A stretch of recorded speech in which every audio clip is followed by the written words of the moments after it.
Bonjour ou bonsoir, chers frères et sœurs en Christ, chers visiteurs, chers abonnés, chers passants, bienvenue sur Roi Jésus, votre page YouTube préférée, votre excellente page YouTube qui traduit pour vous les sermons de l'anglais vers le français.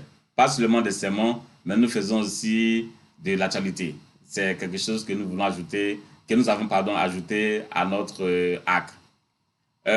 Aujourd'hui, nous sommes là avec un enseignement qui a été donné par le pasteur et enseignant Miles Monroe. Pour ceux qui ne le savent pas, Miles Monroe était vraiment un enseignant qui connaissait vraiment la parole de Dieu. Vous savez qu'il y a une grande différence entre une prédication et un enseignement. Dans l'enseignement, on rentre vraiment en profondeur. Voilà, comme les Anglais le disent, we dig in. Donc, on rentre vraiment dans la profondeur de la parole de Dieu. Et donc, ce pasteur, Dieu l'a vraiment béni avec une compréhension énorme de la parole de Dieu. Il était basé aux Bahamas, qui est son pays, et invité par les églises. Il va pour apporter ses enseignements.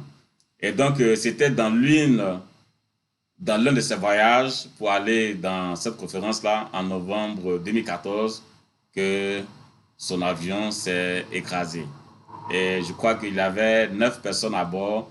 Toutes ces 9 personnes sont décédées. Mais vous savez quoi? J'ai une vidéo où le pasteur lui-même disait que lui et sa femme allaient mourir ensemble. Et donc voilà, je ne sais pas si Dieu a exaucé sa prière, mais ce qu'il a confessé de sa propre bouche est arrivé. Voilà, il a dit que moi et ma femme, nous allons mourir ensemble. Ok, bref, cet enseignement, il a donné dans l'église du bishop T.D. Jakes à Dallas, dans le Texas. C'était une conférence sur 3 jours. Malheureusement, nous ne pouvons pas traduire tous ces 3 jours de conférence. Mais au fil du temps, nous allons mettre ces enseignements en ligne. Voilà, donc nous allons aller donc sur cette tradition. Mais avant cela, s'il vous plaît, comme nous avons bien le dit, n'oubliez pas de vous abonner à notre chaîne. Faites connaître notre chaîne à vos amis. Recommandez notre chaîne à vos amis et pour qu'eux aussi ils puissent profiter du travail que nous faisons. Dieu vous bénisse et allons sur la tradition. Au revoir. Si je veux soulever ce podium, et que j'ai besoin d'aide, j'ai besoin, soit d'une personne qui a juste la même force que moi, ou plus forte. C'est vrai ou pas? Si j'essaie de soulever ce podium, j'aurai besoin d'aide. En d'autres mots, quand nous pensons que la femme est le sexe faible, le mot faible, utilisé dans la Bible pour la femme, veut dire délicate. Cela ne veut pas dire sans force.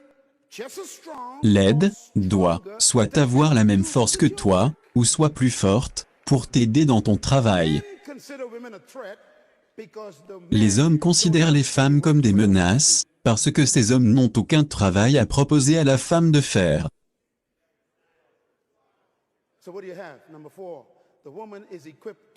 La femme est équipée pour aider l'homme dans son travail, dans sa vision. Et la femme a besoin d'un homme qui connaît son travail. Je conseille aux femmes tout le temps. Si un homme veut t'épouser, ta première question n'est pas de demander « Est-ce que tu m'aimes ?» C'est une mauvaise question. Pourquoi? Parce que ce n'est pas la première chose que Dieu a donnée à l'homme. La première question qu'une femme doit poser à un homme qui veut l'épouser est « Où est-ce que tu vas ?» Je veux connaître ton futur, montre-moi ta vision sur un papier. Pourquoi? Parce que tu me demandes de te suivre. Je veux savoir, où est-ce que tu vas? Qu'est-ce que nous allons faire ensemble? Le travail, avant la femme. La vision, avant la femme. Ton devoir, avant la femme. Ta vision est la clé pour la réalisation de la femme. Ma femme est la femme la plus heureuse au monde, parce que quand elle m'a rencontré, j'étais déjà en plein dans mon travail.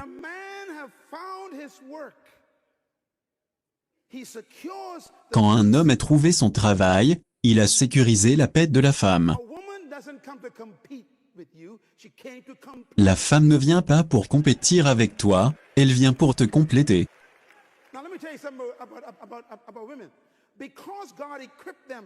Laissez-moi vous dire une chose à propos des femmes. Parce que Dieu les a équipées pour aider, et elle vient dans ta vie, si tu ne fais rien, elle va s'aider elle-même.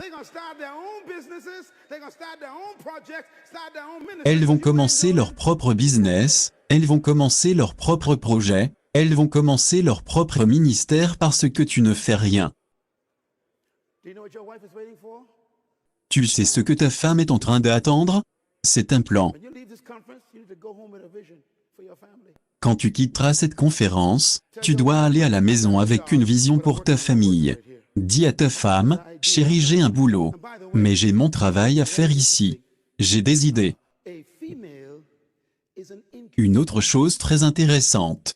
Toute femme est un incubateur. Le corps tout entier de la femme est un incubateur. Dieu l'a fait ainsi. C'est pourquoi, tout ce que tu donnes à la femme, ne revient pas tel que tu lui as donné. Un incubateur est une chose merveilleuse. Quand tu mets quelque chose dans un incubateur, cela est multiplié, la vie est donnée, et cela t'est rendu. Je le répète, ce que tu mets dans un incubateur est multiplié, la vie est donnée, et cela t'est rendu. Un incubateur ne garde jamais quelque chose. Il prend, le multiplie, l'agrandit, y met la vie, et te le rend. C'est pourquoi, si tu donnes le sperme à une femme, elle ne te rend pas le sperme. Elle le multiplie, y met la vie, et te donne un bébé.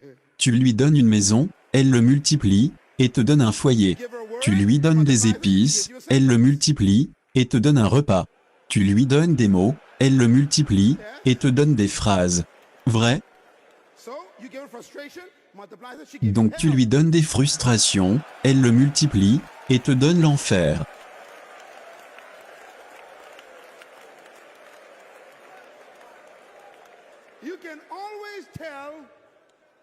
Tu peux toujours connaître ce que tu as donné à la femme, parce qu'elle te donne en retour.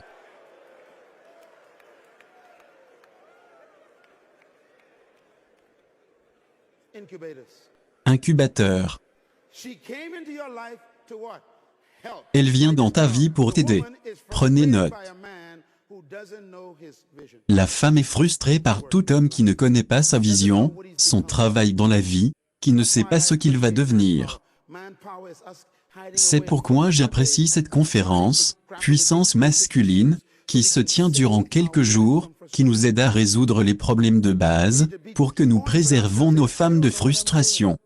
Nous devons être honnêtes avec nous-mêmes. Je ne sais pas ce que je fais. Ce boulot n'est pas ton travail. Tu dois trouver ce travail. Quel est mon devoir? Qu'est-ce que je suis né pour faire? C'est ce que la femme recherche. J'ai écrit pour vous que la plus importante découverte pour l'homme, c'est son travail. Parce que le travail est le but de ton existence, et ton but est la source de ta vision. La vision est une chose merveilleuse, la vision donne à l'homme le sens de la vie. Si tu sais où tu es en train d'aller, tu te sens en sécurité, et tu as le sens de la passion.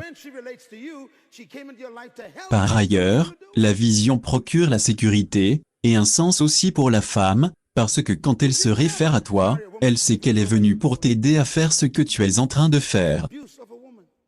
Tu ne dois jamais épouser une femme, si tu ne sais pas où tu vas. Ça, c'est abuser de la femme.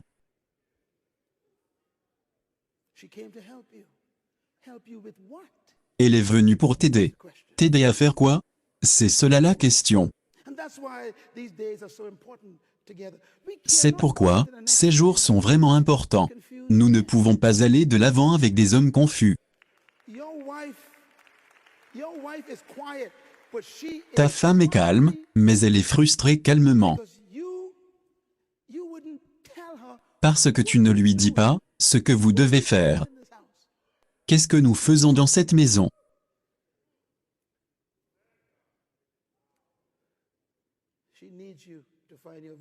Elle a besoin que tu trouves ta vision, pour son propre bien-être.